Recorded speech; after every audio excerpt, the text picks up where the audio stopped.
Hello again. Remember Newton's gravitational force equation we showed in an earlier video?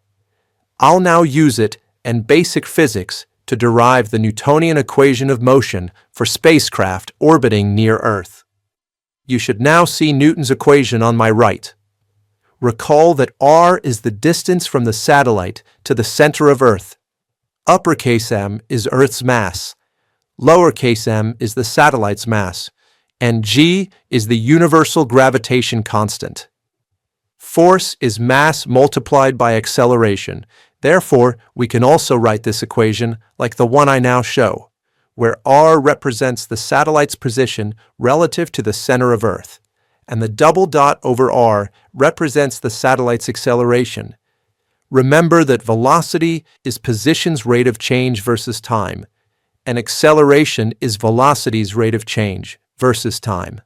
This is a simple second-order differential equation, and is the equation of motion for a satellite outside the atmosphere when only Earth's gravitational acceleration is considered. I now show the differential equation in vector format. Vector format means that the distance, velocity, and acceleration are broken down into components of the three ECI coordinate system axes. This format is indicated by the arrow over r. Note that the negative sign indicates that the acceleration vector is in the opposite direction of the position vector.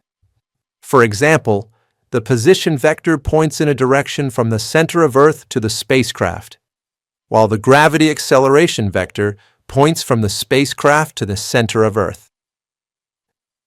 This equation is very important. It is the equation of motion for a satellite in orbit around Earth, assuming a two-body system where the only source of acceleration is due to a perfectly spherical Earth. Though this perfectly simple Keplerian orbit does not actually exist, it's a good starting point for real orbits that have other sources of acceleration. I show a mathematical flowchart for this simple equation in the image that I now show.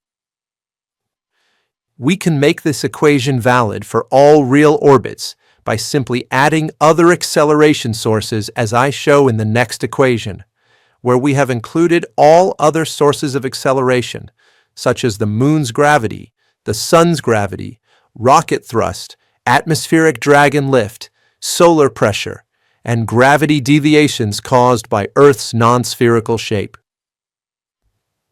Keep in mind that all forces must be converted to accelerations before adding them to the acceleration due to Earth gravity. Also, all must be calculated based on the satellite's current position.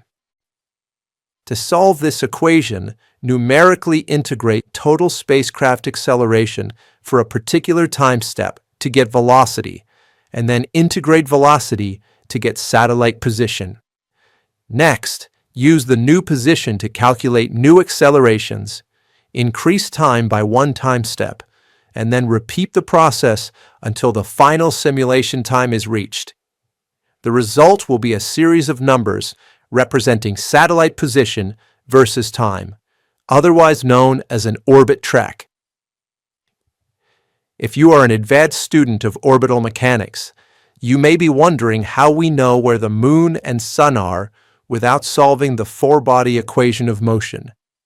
We know where these bodies are relative to Earth using published equations that are accurate for plus or minus 100 years.